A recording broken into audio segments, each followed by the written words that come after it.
तो पिछले वीडियो में आपको हमने कार्बनिक यौगिक क्या है, उसका वर्गीकरण कैसे किया गया है, उसको बताना शुरू किया था हमने आपको।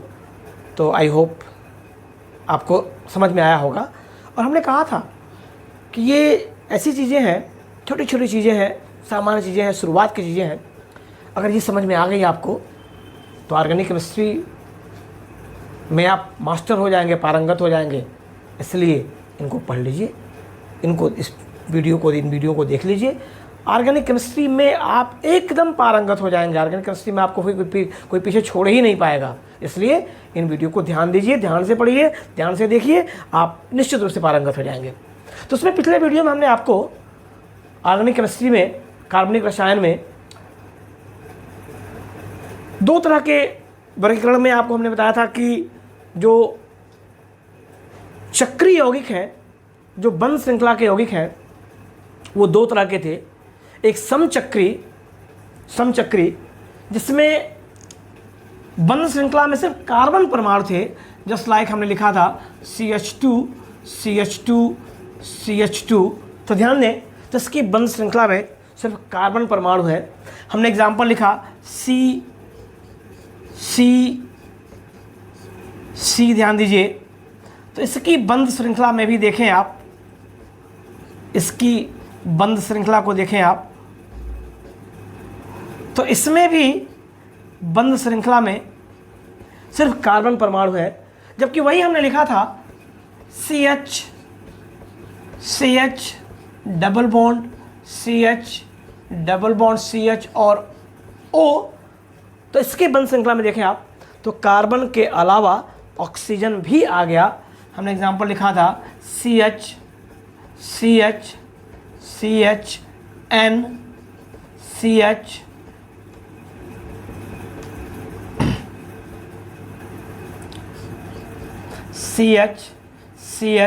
तो यहाँ देखें, तो यहाँ भी बंध श्रृंखला में कार्बन के अलावा एक और आगे क्या आ गया, नाइट्रोजन आ गया।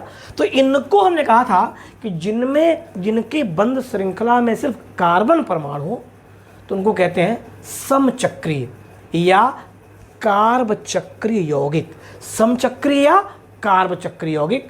और जिन चक्रीय यौगिकों की बंध श्रृंखला में कार्बन के अतिरिक्त कोई अन्य परमाणु, और उस अन्य में हमने आपसे कहा था कि मुख्य रूप से क्या होगा, नाइट्रोजन, ऑक्सीजन और सल्फर, मुख्य यही तीन मुख्य रूप से होंगे। तो अन्य परमाणु नाइट्रोजन, ऑक्सीजन और सल्फर भी उपस्थित होते हैं। तो ऐसे यौगिकों को विषम चक्रीय यौगिक यानी कि हेट्रोसाइक्लिक और जिनमें सिर्फ कार्बन परमाणु होते हैं उन्हें समचक्रीय यानी कि होमोसाइक्लिक कंपाउंड कहते थे। यानी कि समचक्रीय यौगिक या कार्बचक्रीय यौगिक जिनके बंध श्रृंखला में सिर्फ कार्बन परमाणु हो, विषम चक्रीय यौगिक हेट्रोसाइक्लिक कंपाउंड जिनके बंध श्रृंखला में कार्बन के अतिरिक्त कोई अन्य परमाणु जैसे नाइट्रोजन, ऑक्सीजन और सल्फर भी हो, तो ऐसे यौगिकों को विषम चक्रीय कहते थे। फिर अगर आपने ध्यान दिया होगा तो जो चार्ट बना था उसमें आपने देखा होगा कि समचक्रीय यौगिक जो हैं उनको दो भागों में बांटा गया था। समचक्रीय यौगिकों को दो भागों में बांटा गया था। वो दो भाग कौन थे? तो एक था एलिसाइक्लिक, दो भाग जो थे, एक था एलिसाइक्लिक कंपाउंड और दूसरा था एरोमेटिक कंपाउंड। तो ये जो समचक्रीय या कार्बचक्रीय यौगिक जो थे वो उनके दो क्लास, एक एलिसाइक्लिक और दूसरा एरोमेटिक। सवाल आता है कि एलिसाइक्लिक कौन से होते हैं और एरोमेटिक कौन से होते हैं, हमने की चर्चा करें। एलिसाइक्लिक कौन से होते हैं? तो वे समचक्रीय यौगिक या बंध श्रृंखला के वे समचक्रीय यौगिक जिनके गुण हैं तो बंध श्रृंखला के यानी क्लोज चेन है उनमें, लेकिन गुण जो है वो खुली श्रृंखला के यौगिकों के समान होता है। यानी कि बंध श्रृंखला के वे यौगिक या वे समचक्रीय यौगिक जिनके गुण खुली श्रृंखला के यौगिकों से ओपन चेन के कंपाउंड के समान हो, उन यौगिकों को एलिसाइक्लिक यौगिक कहते हैं, या वे यौगिक जो हैं वो एलिसाइक्लिक यौगिक कहलाते हैं। जैसे cyclopropane, cyclopropane CH2 CH2 CH2, इसको हम ऐसे भी लिख सकते हैं, इसको ऐसे एक त्रिभुज भी बना सकते हैं। अब ये कैसे त्रिभुज बन गया, कैसे नाम साइक्लोप्रोपेन हो गया, हम इन सब की चर्चा करेंगे अगले वीडियो में अपने। फिलहाल अभी इसको त्रिभुज बना दें या ऐसे लिख दें, या और हमने ये चतुर्भुज बना दिया तो इसे कहते हैं साइक्लोब्यूटेन, या इसको क्या लिख दिया गया CH2 CH2 CH2 CH2, ये साइक्लोब्यूटेन हो गया, साइक्लोब्यूटेन। अगर हम कहें ये हमने बना दिया ये, तो इसको हम ऐसे ले सकते हैं, या CH2 CH double bond CH CH2, ये साइक्लोब्यूटीन हो गया, साइक्लोब्यूटीन हो गया। तो ध्यान दें, तो ये सब के सब समचक्रीय यौगिक हैं, समचक्रीय यौगिक हैं, लेकिन गुण जो इनके हैं वो खुली श्रृंखला के यौगिकों के समान होते हैं। तो ऐसे समचक्रीय यौगिकों को जिनके गुण खुली श्रृंखला के यौगिकों के समान होते हैं, या जो खुली श्रृंखला के यौगिकों से गुणों में समानता दिखाते हैं, उन यौगिकों को एलिसाइक्लिक कंपाउंड कहते हैं, या वो एलिसाइक्लिक कंपाउंड कहलाते हैं। तो सवाल आता है कि एरोमेटिक कंपाउंड किसे कहते हैं, यानी कि दूसरे की बात आती है कि एरोमेटिक कंपाउंड क्या होते हैं, या एरोमेटिक कंपाउंड क्या कहलाते हैं।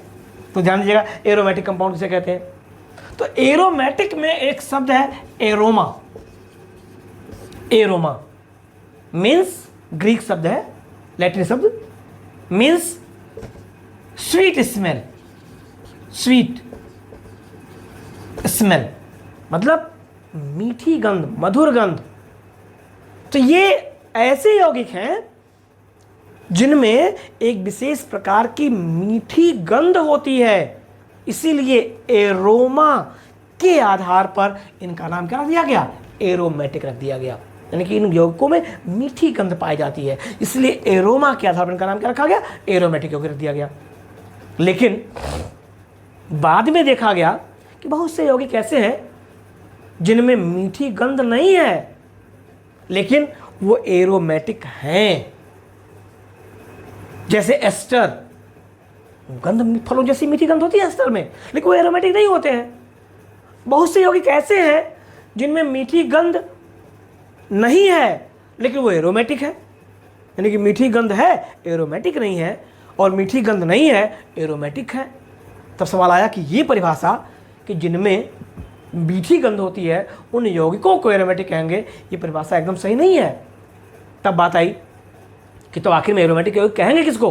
तो एरोमेटिक यौगिक के लिए परिभाषा दिया गया कि वे चक्रीय यौगिक, वे चक्रीय यौगिक जो गुणों में बेंजीन से समानता प्रदर्शित करते हैं। वे चक्रीय यौगिक जो गुणों में बेंजीन से समानता प्रदर्शित करते हैं, उन यौगिकों को एरोमेटिक यौगिक कहते हैं। अब सवाल है सर ये बेंजीन क्या है। तो बेंजीन अणुसूत्र होता है C6H6, और ये चक्रीय यौगिक है जिसमें कार्बन 6 कार्बन परमाणुओं की एक बंद श्रृंखला होती है, यानी कि चक्रीय यौगिक हो गया, जिसमें एकांतर क्रम में 3 डबल बॉन्ड होते हैं। तो कार्बन की 3 संयोजकता पूरी हो गई, 3 संयोजकता, और चौथी संयोजकता जो है उसको पूरा करने के लिए प्रत्येक कार्बन से एक हाइड्रोजन परमाणु लगा होता है, एक हाइड्रोजन परमाणु लगा होता है। तो इस यौगिक को कहते हैं बेंजीन। क्या कहते हैं इसको, बेंजीन। और इस संरचना को एक साइंटिस्ट केकुले, इन्होंने बताया था, इसलिए इस संरचना को केकुले संरचना कहते हैं, केकुलेस स्ट्रक्चर कहते हैं इसको, केकुले संरचना कहते हैं। तो परिभाषा दी गई एरोमेटिक यौगिक की, और वो क्या कि वे बेंजीन या वे चक्रीय यौगिक जो गुणों में बेंजीन से समानता प्रदर्शित करते हैं उन यौगिकों को क्या कहते हैं? एरोमेटिक यौगिक कहते हैं, या वे यौगिक एरोमेटिक यौगिक कहलाते हैं। अब बेंजीन को हम ऐसे भी लिख सकते हैं, सीधे सीधे ऐसे लिख देते हैं सरलता के लिए, और 3 डबल बॉन्ड, या डबल बॉन्ड का पोजीशन बदल दिया जाए, ऐसे कर दिया जाए, या इसको और सरल करने के लिए हम इसको ऐसे लिख देते हैं, बीच में एक गोला बना देते हैं। तो ये तीनों बेंजीन की संरचना है। और एरोमेटिक यौगिक की परिभाषा ये दी गई कि बेंजीन या वे चक्रीय यौगिक जो गुणों में बेंजीन से समानता दिखाते हैं उन यौगिकों को एरोमेटिक यौगिक कहते हैं, या वे यौगिक एरोमेटिक यौगिक कहलाते हैं। अब एरोमेटिक यौगिकों की कुछ विशेषता होती है। क्या होती है?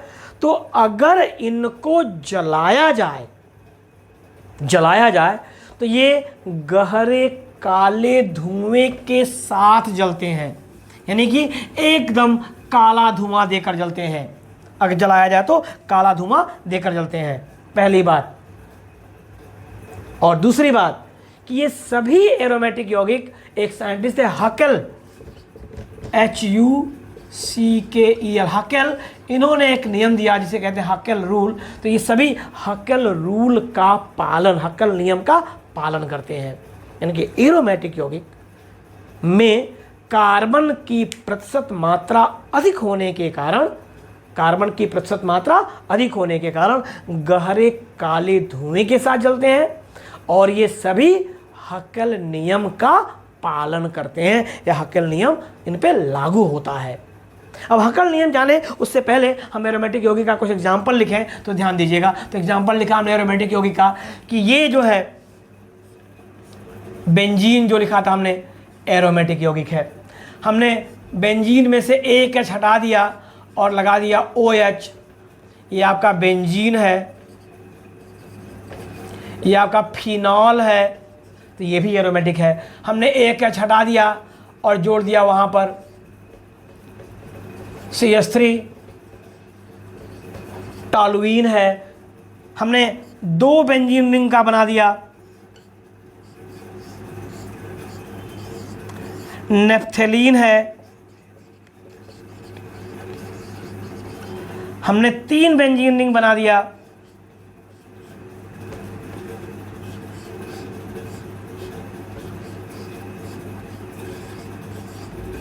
एंथ्रासीन है। तो इन सबको देखें आप, तो इन सब में आपको दिखाई देगा कि इनमें 1 बेंजीन रिंग, इनमें 2 बेंजीन रिंग, इसमें 3 बेंजीन रिंग। और हमने एक और लिखा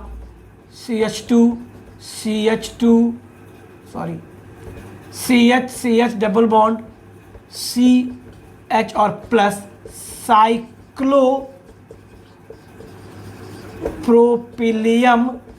आयन। तो ध्यान दें, तो इनमें भी बेंजीन रिंग, और ये एरोमेटिक है, और इसमें बेंजीन रिंग नहीं है लेकिन ये भी एरोमेटिक है। तो अगर परिभाषा ध्यान दें तो हमने परिभाषा लिखा आपको एरोमेटिक यौगिकों की कि बेंजीन या वे चक्रीय यौगिक जो गुणों में बेंजीन से समानता दिखाते हैं उनको एरोमेटिक यौगिक कहते हैं। मतलब ये भी एरोमेटिक यौगिक है और ये भी एरोमेटिक यौगिक है, लेकिन उसमें क्या हो गया, एक ऐसा हो गया जिसमें कम से कम 1 बेंजीन रिंग होगा, और एक क्या हो गया जिसमें बेंजीन रिंग नहीं होगा। तो जिसमें कम से कम 1 बेंजीन रिंग होगा उसे कहते हैं बेंजीनाइड एरोमेटिक यौगिक। क्या कहते हैं उसको? बेंजीनाइड एरोमेटिक यौगिक कहते हैं। और जिसमें बेंजीन रिंग नहीं है, एक को नहीं है, तो उसे कहते हैं नॉन बेंजीनाइड एरोमेटिक यौगिक कहते हैं। यानी कि बेंजीनाइड एरोमेटिक यौगिक कौन हो गया? तो वे एरोमेटिक यौगिक जिनमें कम से कम 1 बेंजीन रिंग अवश्य उपस्थित हो, तो उनको बेंजीनाइड एरोमेटिक यौगिक, और जिनमें कोई बेंजीन रिंग ना हो तो उन्हें नॉन बेंजीनाइड एरोमेटिक यौगिक कहेंगे। अब ये बेंजीनाइड में देखें तो इनमें 1 रिंग है और इनमें क्या हो गया 2, इसमें क्या हो गया 3।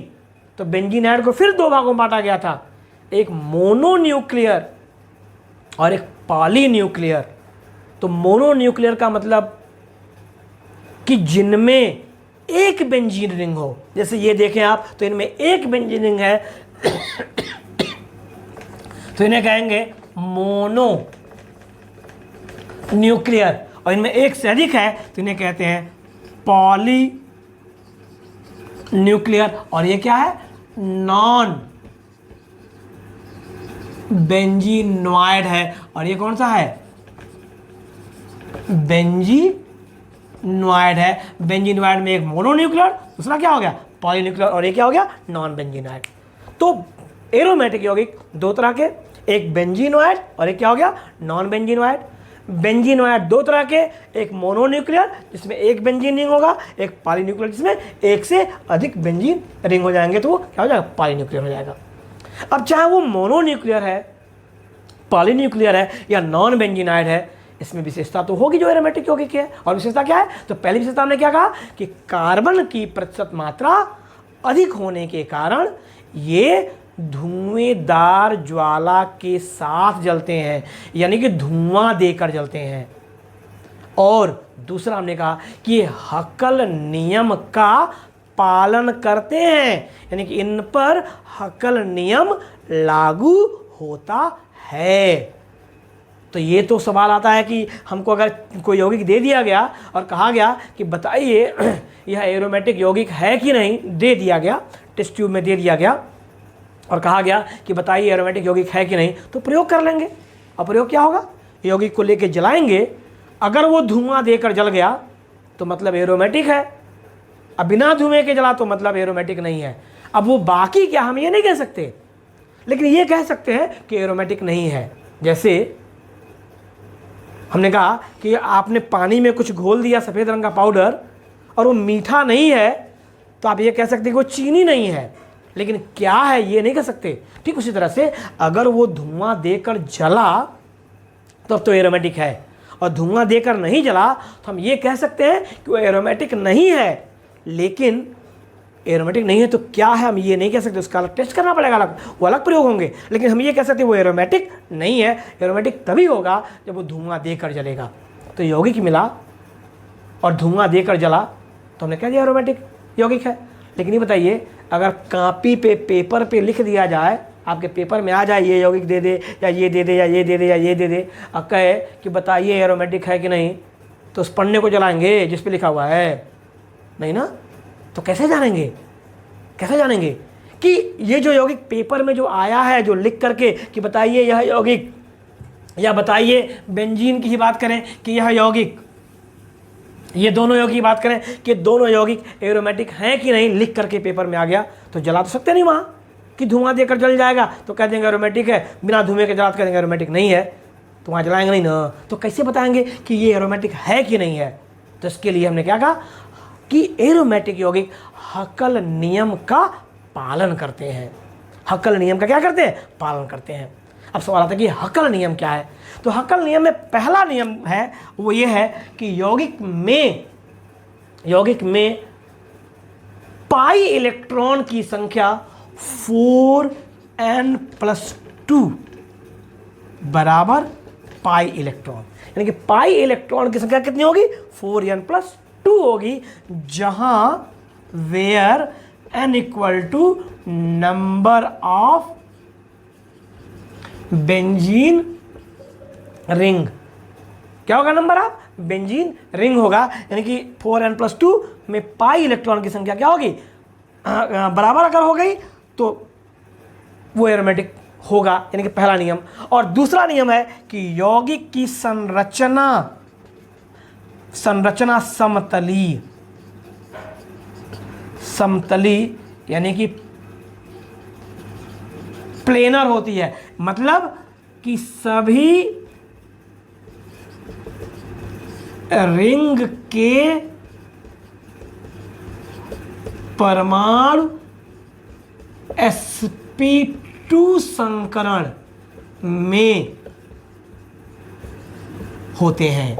तो अगर यौगिक इन दो नियमों का पालन कर रहा है, ये n जो है हमेशा पूर्णांक संख्या होगा, 1 2 3 4 0 1 2 3 4 हमेशा पूर्णांक संख्या होगा, 0 1 2 3 4 ये भी होगा।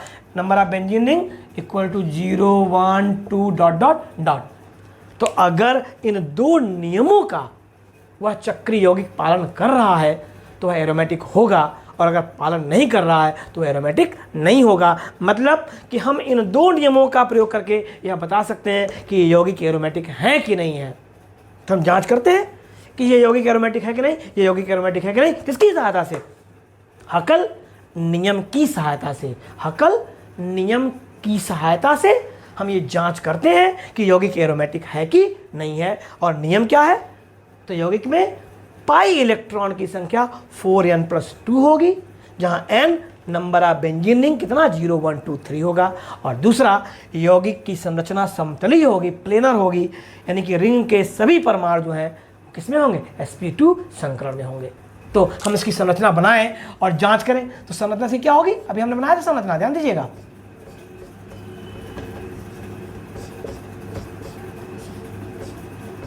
ये संरचना बनी थी H H H H H H, ये बेंजीन है।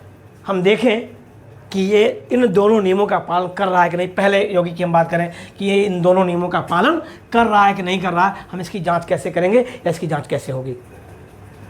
तो ध्यान दीजिए, पहले हम बात करें कि यह पहले नियम का पालन कर रहा है कि नहीं, यानी कि पाई इलेक्ट्रॉन पहला नियम इक्वल टू 4n+2, जहां n क्या है? Number of benzene ring. और कितने बेंजीन रिंग है? तो 1, यानी कि n का मान कितना हो गया? 1 हो गया। मतलब कि 4 × 1 + 2 इक्वल टू क्या हो गया? 6। यानी कि इस यौगिक में पाई इलेक्ट्रॉन की संख्या कितनी होनी चाहिए? 6 होनी चाहिए। पाई इलेक्ट्रॉन की संख्या 6 होनी चाहिए। और आपको पिछली कक्षाओं में बताया गया है कि जो बॉन्ड होते हैं, सहसंयोजक बंध जो होता है, कोवेलेंट बॉन्ड जो होता है, वो सिंगल बॉन्ड जो होता है, ये सिंगल बॉन्ड है तो ये सिग्मा बॉन्ड होता है।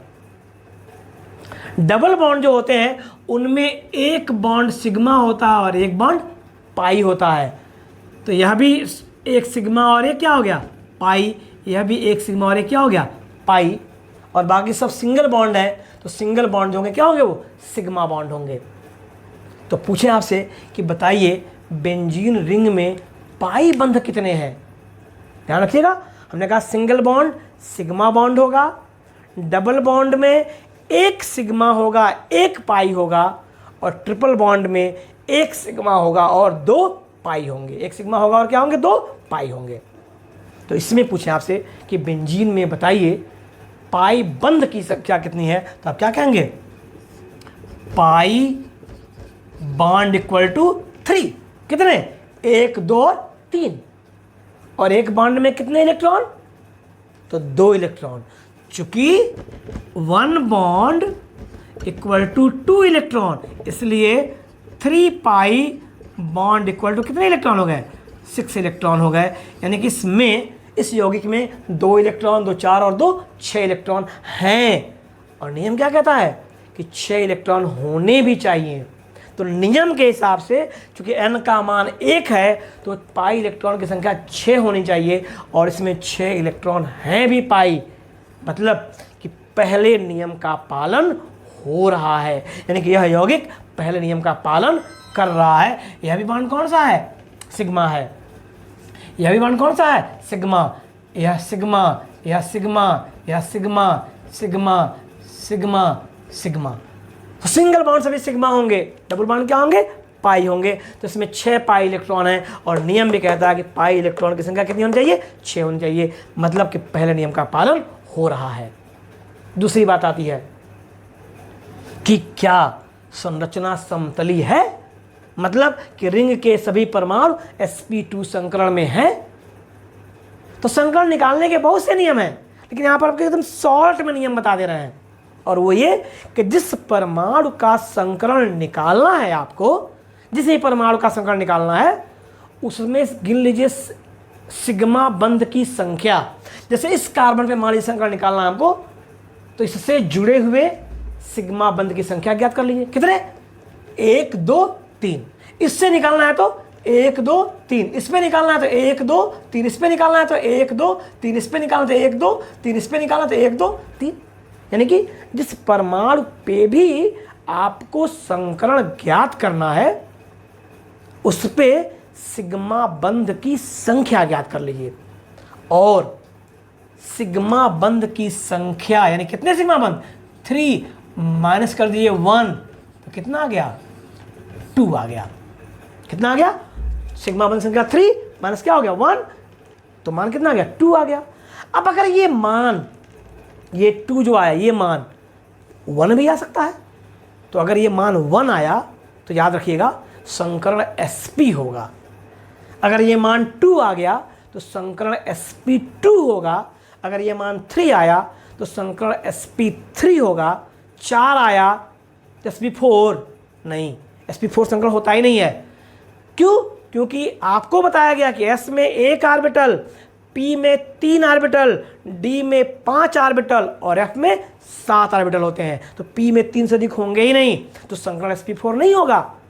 लेकिन यह मान 4 आ गया तो इसका मतलब संकरण क्या होगा? sp3 और एक d आ जाएगा तो sp3d हो जाएगा। 5 आ गया तो sp3d2 हो गया।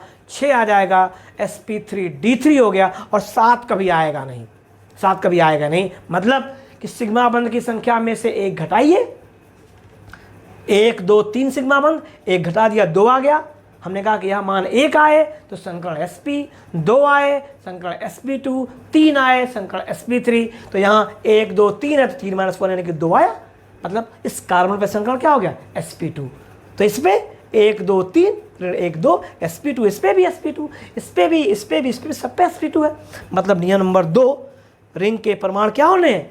sp2 संकरण में होते हैं तो संरचना समतली होती है। मतलब इसमें सभी परमाणु sp2 संकरण में हैं, मतलब संरचना समतली है। और संरचना समतली है तो नियम नंबर 2 का भी पालन हो रहा है। और हमने कहा कि अगर इन दोनों नियमों का पालन हो रहा है, जो हकल नियम है, तो यौगिक एरोमेटिक होता है। और अगर इन दोनों का पालन नहीं हो रहा है तो यौगिक एरोमेटिक नहीं होता है। किसी एक का भी पालन नहीं हुआ तो एरोमेटिक नहीं होगा। मतलब कि बेंजीन एरोमेटिक यौगिक है। तो अगर एक क्वेश्चन आ गया, ये दे दिया और कह दिया कि बताइए कि बेंजीन एरोमेटिक यौगिक है कि नहीं, तो क्या करेंगे? पहले आप ये निकालेंगे, दूसरा संकलन निकालेंगे और लिखेंगे कि बेंजीन हकल नियम का पूर्णतः पालन करता है। इसमें 4n+2 पाई इलेक्ट्रॉन के बराबर पाई इलेक्ट्रॉन है। सभी परमाणु sp2 संकरण में हैं, मतलब संरचना समतलीय है। इसलिए बेंजीन एरोमेटिक यौगिक है या बेंजीन एरोमेटिक यौगिक होता है। अब इसके लिए जलाने की कोई आवश्यकता नहीं, नियम की सहायता से हमने बता दिया। तो सवाल आता है कि ये यौगिक जो है, दूसरा ध्यान दीजिएगा, क्या ये एरोमेटिक है कि नहीं, हम इसकी जांच कैसे करेंगे? तो इसकी संरचना बनाएगा हम, तो क्या बनेगा संरचना? C से H, double bond CH, C से H और इस पे क्या है? Plus cyclopropenylium ion. इसका नाम है साइक्लोप्रोपिलियम आयन। यह हमको बताना है कि यह एरोमेटिक है कि नहीं। क्यों? क्योंकि हमने कहा कि एरोमेटिक यौगिक 2 तरह के होते हैं, एक बेंजीनाइड और एक नॉन बेंजीनाइड। तो बेंजीनाइड में बेंजीन रिंग होगा और अगर बेंजीन रिंग है तो एरोमेटिक होंगे। नॉन बेंजीनाइड में बेंजीन रिंग नहीं होगा। तो क्या यह एरोमेटिक है कि नहीं, तो हम इसकी जांच करेंगे इन दोनों नियमों की सहायता से। तो पहले नियम की हम बात करें तो 4 pi electron equal to 4n+2। यहाँ n इक्वल टू क्या है? तो कहेंगे 1, तो 1 नहीं, n क्या है? बेंजीन रिंग की संख्या। और ये नॉन बेंजीनाइड है, यानी कि बेंजीन रिंग है ही नहीं है, शून्य है, यानी कि n का मान 0। तो क्या हो गया? 4 × 0 + 2 इक्वल टू क्या हो गया? 2। यानी कि इसमें पाई इलेक्ट्रॉन जो है कितने होने चाहिए नियम के हिसाब से? 2 होने चाहिए नियम के हिसाब से। और ध्यान दीजिए, तो ये सिग्मा बॉन्ड, ये सिग्मा, ये पाई, ये सिग्मा, ये सिग्मा, ये सिग्मा, ये सिग्मा। तो कितने पाई बॉन्ड? 1 पाई बॉन्ड, एक ही पाई बॉन्ड है। और आपने कहा कि एक बॉन्ड में 2 इलेक्ट्रॉन, तो एक पाई बॉन्ड में 2 पाई इलेक्ट्रॉन। इस यौगिक में 2 पाई इलेक्ट्रॉन है। कितने इलेक्ट्रॉन है? 2 पाई इलेक्ट्रॉन है। और नियम भी कितना कह रहा है, ये पाई इलेक्ट्रॉन कितना होना चाहिए, 2 होना चाहिए, यानी कि नियम नंबर 1 का पालन हुआ। फिर बात आती है कि क्या नियम नंबर 2 का पालन हो रहा है, तो देखिए कि पालन हो रहा है कि नहीं। तो किसके लिए क्या हमने कहा कि परमाणु किसमें, sp2 संकरण में, और sp2 संकरण निकालने के लिए हमने क्या कहा कि सिग्मा बंध की संख्या गिन लीजिए और उसमें से 1 घटाइए। 1 घटाने के बाद अगर 1 मान आया तो संकरण sp2 आया, तो sp2 3 आया तो sp3। तो कार्बन से गिनिए 1 सिग्मा 2 सिग्मा 3 सिग्मा, मतलब 3 - 1 = 2, यानी कि मान 2 आया, तो संकरण क्या हो गया, sp2। इस कार्बन को देखिए तो 1 सिग्मा 2 सिग्मा 3 सिग्मा, मतलब कि 3 - 1 = 2, यानी कि संकरण क्या हो गया, sp2। इस कार्बन को देखिए 1 सिग्मा 2 सिग्मा 3 सिग्मा, मतलब 3 - 1 = 2, यानी संकरण क्या हो गया, sp2। यानी कि तीनों कार्बन sp2 संकरण में है। और लिखा है कि रिंग के परमाणु sp2 संकरण में होते हैं तो संरचना कैसी होती है, समतली होती है। और जब संरचना समतली तो नियम नंबर 2 का भी पालन हुआ, और जब नियम नंबर 2 का भी पालन हुआ मतलब यह यौगिक भी क्या है, यह यौगिक भी एरोमेटिक है, लेकिन बेंजीन रिंग नहीं है, इसलिए इसे क्या कहेंगे, नॉन बेंजीनाइड एरोमेटिक यौगिक कहेंगे। तो बेंजीनाइड एरोमेटिक यौगिक जिनमें कम से कम एक बेंजीन रिंग हो, नॉन बेंजीनाइड एरोमेटिक यौगिक जिनमें बेंजीन रिंग उपस्थित न हो, और एरोमेटिक यौगिक तो हमने कहा जिनमें विशेष गंध होती है, और बेंजीन या वे चक्रीय यौगिक जो गुणों में बेंजीन से समानता प्रदर्शित करते हैं, उन यौगिकों को एरोमेटिक यौगिक कहते हैं। अब एरोमेटिक यौगिक में कार्बन की प्रतिशतता अधिक होने के कारण ये धुएंदार ज्वाला के साथ जलते हैं और हकेल नियम का पालन करते हैं, तो उन यौगिकों को क्या कहते हैं, एरोमेटिक यौगिक कहते हैं। क्लियर है आपका, एरोमेटिक यौगिक क्या होते हैं उसकी बात हो गई। और इस तरह ध्यान दें तो कार्बनिक यौगिकों का क्लासिफिकेशन की बात हो गई, कार्बनिक यौगिकों के वर्गीकरण की बात हो गई। और वर्गीकरण में क्या क्या बताया हमने आपको, खुली श्रृंखला के यौगिक, बंद श्रृंखला के यौगिक, बंद श्रृंखला के यौगिक में 2, समचक्रीय यौगिक, विषम चक्रीय यौगिक, समचक्रीय यौगिक में फिर 2, एलिसाइक्लिक यौगिक, एरोमेटिक यौगिक, एरोमेटिक यौगिक में फिर 2, बेंजीनाइड यौगिक, नॉन बेंजीनाइड यौगिक, और बेंजीनाइड में फिर 2, मोनोन्यूक्लियर एरोमेटिक यौगिक और पॉलीन्यूक्लियर एरोमेटिक यौगिक। तो इतना आपको बताया गया। इसके बाद बात आती है और वो है संतृप्त, और पहले हाइड्रोकार्बन की बात करें। हाइड्रोकार्बन, हाइड्रोकार्बन की बात करें कि हाइड्रोकार्बन क्या होते हैं, तो 2 शब्द है, साफ साफ दिखाई दे रहा है आपको, हाइड्रोधन कार्बन, हाइड्रोधन कार्बन, हाइड्रो बने हाइड्रोजन और कार्बन बने कार्बन। तो ऐसे कार्बनिक यौगिक, ऐसे कार्बनिक यौगिक जो सिर्फ 2 तत्वों, सिर्फ 2 प्रकार के तत्वों, और वो 2 प्रकार के तत्व कौन, कार्बन और हाइड्रोजन से मिलकर बने होते हैं। ऐसे कार्बनिक यौगिक जो सिर्फ 2 प्रकार के तत्वों कार्बन और हाइड्रोजन से मिलकर बने होते हैं, तो उन यौगिकों को, उन कार्बनिक यौगिकों को क्या कहते हैं, हाइड्रोकार्बन कहते हैं। जैसे CH4, 1 कार्बन 4 हाइड्रोजन, तो ही तत्व है कार्बन और हाइड्रोजन। जैसे CH3 कार्बन और हाइड्रोजन, जैसे CH2 कार्बन और हाइड्रोजन। अब ये खुली श्रृंखला के, ये क्या हो गए, बंद श्रृंखला के, तो इसमें खुली बंद से मतलब नहीं है, मतलब किससे है कि सिर्फ 2 प्रकार के तत्व जिसमें कार्बन और हाइड्रोजन हो, उन तत्वों को हाइड्रोकार्बन कहेंगे। जैसे CH2 double bond CH2, CH3 CH double bond CH2, CH triple bond CH, CH3 C triple bond CH।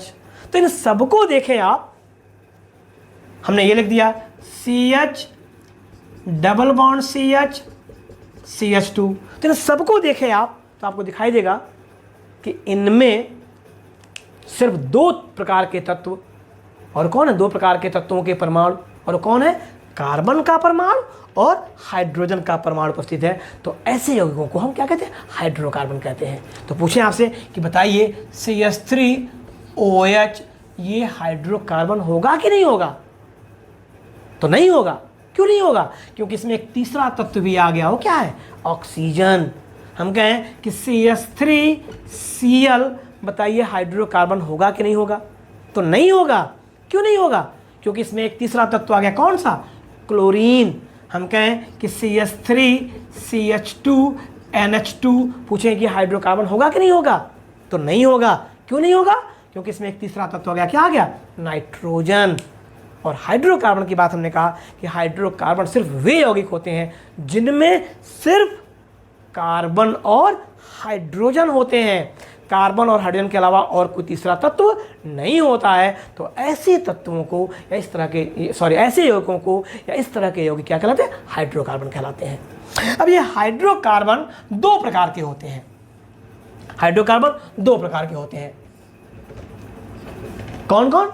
तो एक को कहते हैं संतृप्त हाइड्रोकार्बन, संतृप्त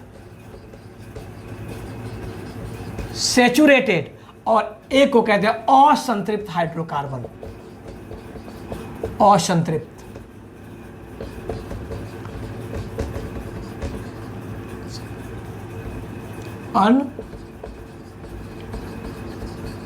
अनसैचुरेटेड। तो हाइड्रोकार्बन दो तरह के हो गए, एक संतृप्त और एक क्या हो गया, असंतृप्त। सवाल आता है कि संतृप्त और असंतृप्त क्या होते हैं? तो संतृप्त का मतलब कि जिनमें कार्बन परमाणुओं के बीच में सिर्फ सिंगल बॉन्ड हो, सिर्फ एकल बंध हो, मतलब कि वे हाइड्रोकार्बन जिनमें कार्बन परमाणुओं के बीच सिर्फ सिंगल बॉन्ड होता है, सिर्फ एकल बंध होता है, तो ऐसे हाइड्रोकार्बन को या इस तरह के हाइड्रोकार्बन क्या कहलाते हैं, संतृप्त हाइड्रोकार्बन कहलाते हैं। यानी कि संतृप्त हाइड्रोकार्बन, ध्यान दें तो आप साफ देखेंगे यहाँ कि कार्बन परमाणुओं के बीच में कौन से हैं, तो सिंगल बॉन्ड है। कौन सा बॉन्ड है, सिंगल बॉन्ड है। तो इन्हें क्या कहेंगे आप, संतृप्त हाइड्रोकार्बन कहेंगे। और संतृप्त हाइड्रोकार्बन को एक नाम से और जानते हैं, और नाम क्या है, एल्केन। यानी कि इनको क्या कहते हैं, एल्केन भी कहते हैं। लेकिन अगर हाइड्रोकार्बन में कार्बन परमाणुओं के बीच डबल बॉन्ड भी आ गया या ट्रिपल बॉन्ड भी आ गया, कहीं पे भी एक या एक से अधिक डबल बॉन्ड या ट्रिपल बॉन्ड आ गए, तो उन हाइड्रोकार्बन को क्या कहते हैं, असंतृप्त हाइड्रोकार्बन। यानी कि वे हाइड्रोकार्बन जिनमें कार्बन परमाणुओं के बीच कम से कम एक डबल यानी कि युग्म बंध या ट्रिपल यानी कि त्रिक बंध उपस्थित होता है, तो ऐसे हाइड्रोकार्बन क्या कहते हैं, असंतृप्त हाइड्रोकार्बन कहते हैं। अब दो चीज़ें आ गई, उसमें एक ही आया था सिर्फ सिंगल बॉन्ड, तो उसमें से सिर्फ एक का आ गया था एल्केन, लेकिन यहाँ दो आ गया। देखिए यहाँ डबल बॉन्ड आ गया और यहाँ क्या आ गया, ट्रिपल बॉन्ड आ गया। कम से कम एक छो डबल या ट्रिपल बॉन्ड आ जाए तो उसे क्या कहेंगे, असंतृप्त। और अगर डबल बॉन्ड आ गया तो उसे कहते हैं एल्कीन, यानी कि असंतृप्त हाइड्रोकार्बन जिनमें कार्बन परमाणुओं के बीच कम से कम एक डबल बॉन्ड युग्म बंध उपस्थित होता है, उन्हें एल्कीन कहते हैं। और हाइड्रोकार्बन जिनमें कार्बन एटम के बीच, कार्बन परमाणुओं के बीच कम से कम एक त्रिक बंध होता है, ट्रिपल बॉन्ड होता है, तो उन्हें क्या कहते हैं, एल्काइन कहते हैं। क्या कहते हैं उनको, एल्काइन कहते हैं। मतलब हाइड्रोकार्बन कितने हो गए, तीन हो गए, एल्केन, एल्कीन और एल्काइन। एल्केन संतृप्त हाइड्रोकार्बन और एल्कीन और एल्काइन असंतृप्त हाइड्रोकार्बन, यानी कि ये दो हो गए। एक क्या हो गया, एल्कीन, और एक क्या हो गया, एल्काइन हो गया। एल्केन में यानी कि संतृप्त हाइड्रोकार्बन में कार्बन परमाणुओं के बीच सिंगल बॉन्ड होता है। एल्कीन और एल्काइन में डबल या ट्रिपल बॉन्ड होता है इन्हें असंतृप्त कहते हैं, और डबल बॉन्ड है तो एल्कीन हो गए, और ट्रिपल बॉन्ड है तो क्या हो गए, वो एल्काइन हो गए। ये हाइड्रोकार्बन हो गया। इसके बाद की कुछ चीज़ें और हैं जो आपको अगले वीडियो में बताएंगे, तो अगले वीडियो देखते रहे। बेसिक कॉन्सेप्ट है ये, सबसे सरल भाषा में बेसिक कॉन्सेप्ट, और अगर बेसिक कॉन्सेप्ट आपने सरल भाषा में याद कर लिया, पढ़ गए, तो समझ लीजिए कि ऑर्गेनिक केमिस्ट्री आपकी तैयार हो गई। इसको कोई भी ऐसा नहीं है जो आपको ऑर्गेनिक केमिस्ट्री में मात दे सके या जो ऑर्गेनिक केमिस्ट्री में आपको फेल कर सके, ऐसा कोई नहीं हो सकता। इसलिए तैयार करते रहें, देखते रहें, पढ़ते रहें इनको। ठीक है, थैंक यू।